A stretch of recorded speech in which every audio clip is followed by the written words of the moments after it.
Hello friends, welcome to Kousi Suji blog. இன்றைக்கி நம்ம வீடியோவில் என்ன பார்க்க போகிறோம்னா தக்காளி சாதமும் காலிஃப்ளவர் ஃப்ரை தான். என்னோட ஸ்டைலில் எப்படி பண்ணுறேன்னு நான் இன்றைக்கி வீடியோவாக போட போகிறேன். பிடிச்சிருந்தா பாருங்கள், லைக் பண்ணுங்கள், கமெண்ட் பண்ணுங்கள், மறக்காமல் நம்ம சேனலை சப்ஸ்கிரைப் பண்ணிக்கோங்க. வாங்க வீடியோக்குள்ளே போகலாம். தக்காளி சாதம் பண்ணுறதுக்கு நான் ஒரு பட்டை, ஒரு கிராம்பு, ஒரு நட்சத்திர சோம்பு, 2 பிரிஞ்சி இலவளவும் எடுத்து வச்சுருக்கிறேன். சின்னது, அதனால தான் 2 எடுத்துருக்கிறேன், இல்லைன்னா 1 தான் போடுவேன். அப்புறமா ஒரு பாத்திரத்தை அடுப்பில் வச்சு அதில் கொஞ்சம் சூடானதும் கொஞ்சம் தேவையான அளவு எண்ணெய் ஊற்றிக்கிட்டு, எண்ணெய் சூடானதும் அதில் நம்ம கொஞ்சம் கடுகு சேர்த்துக்கலாம். கடுகு பொரிஞ்சதும் அது கூட கொஞ்சமாக கருவேப்பிலை சேர்த்துருக்குறேன். கூடவே நம்ம பட்டை, பிரியாணி எல்லாம் சேர்த்து உள்ளே போட்டுக்கலாம்.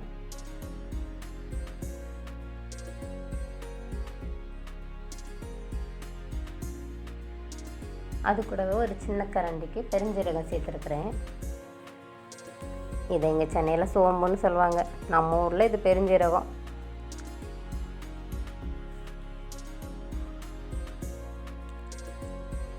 லைட்டாக வதங்கட்டும்.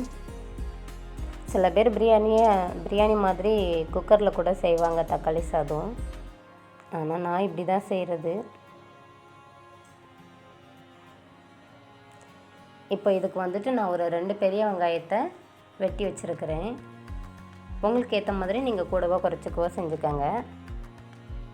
வெங்காயத்தை இது கூட நம்ம சேர்த்துக்கலாம்.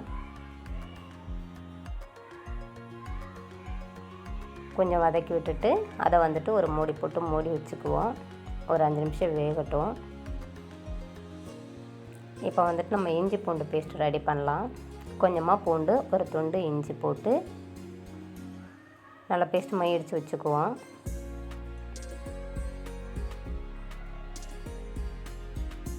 நம்ம ஊர்லலாம் அம்மியிலே அரைச்சிக்குவோம். இங்கே அம்மியும் இல்லை, ஒன்றும் இல்லை. அதனால் இதிலே போட்டு இடிச்சிக்க வேண்டியதான், இல்லைன்னா மிக்ஸியில் போட்டு அரைச்சிக்க வேண்டியதான். நான் வந்துட்டு ஒரு 5-6 தக்காளி எடுத்து வச்சுருக்கிறேன். அதை சின்ன சின்ன துண்டாக நறுக்கி வச்சுருக்கிறேன். இப்போ வெங்காயம் வந்துட்டு அதை எடுத்து பார்த்துட்டு அது கூட கொஞ்சமாக நம்ம இடித்து வச்சுருக்கிற இஞ்சி பூண்டை சேர்த்துக்கலாம். லைட்டாக வதக்கி விட்டுக்குவோம். அது கூடவே நம்ம வந்துட்டு நறுக்கி வச்ச தக்காளி அது கூட சேர்த்துக்கலாம்.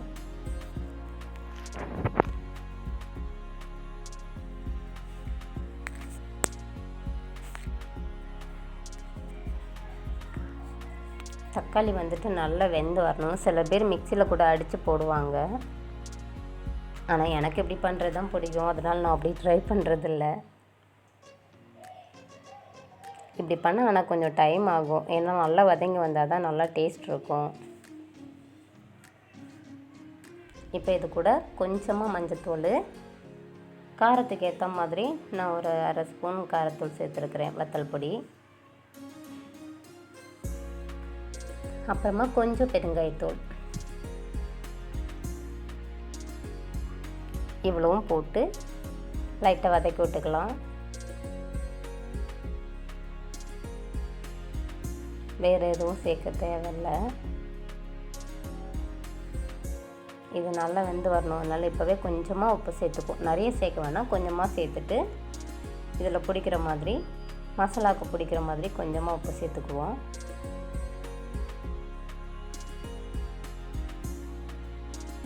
இந்த தக்காளியெல்லாம் நல்லா வெந்து அந்த எண்ணெய்லாம் பிரிஞ்சு வரணும். அப்போ தான் தக்காளி சாதம் நல்லா டேஸ்ட்டாக வரும். அது வரைக்கும் பொறுமையாக கிண்டி விடணும். இப்போ நல்லா வெந்து அழகாக பிரிஞ்சு வந்திருக்குது. இது கூட நம்ம வந்துட்டு வடித்து வச்ச சாதத்தை சேர்த்துக்கலாம். பிரியாணி அரிசி தான் சேர்க்கணுன்னு இல்லை, நம்ம சாதாரண சாப்பாட்டு அரிசி கூட சேர்த்துக்கலாம். எண்ணெய் கொஞ்சம் உதிரியாக வடித்து வச்சுக்கணும். அவ்வளோதான், நம்ம சாப்பாடு ரெடி ஆகிடுச்சு. கூடவே காலிஃப்ளவரும் ஃப்ரை பண்ணி வச்சுருக்கிறேன். காலிஃப்ளவர் ஃப்ரை பண்ணுறது எப்படின்னு தனியாக ஒரு வீடியோ போடுறேன். அவ்வளோதான், சாப்பாடு ரெடி ஆகிடுச்சு, சாப்பிட்றாங்க. நம்ம வீடியோ பிடிச்சிருந்தோன்னா லைக் பண்ணுங்கள், கமெண்ட் பண்ணுங்கள், ஷேர் பண்ணுங்கள். மறக்காமல் நம்ம சேனலை சப்ஸ்கிரைப் பண்ணிவிட்டு போங்க. பாய்.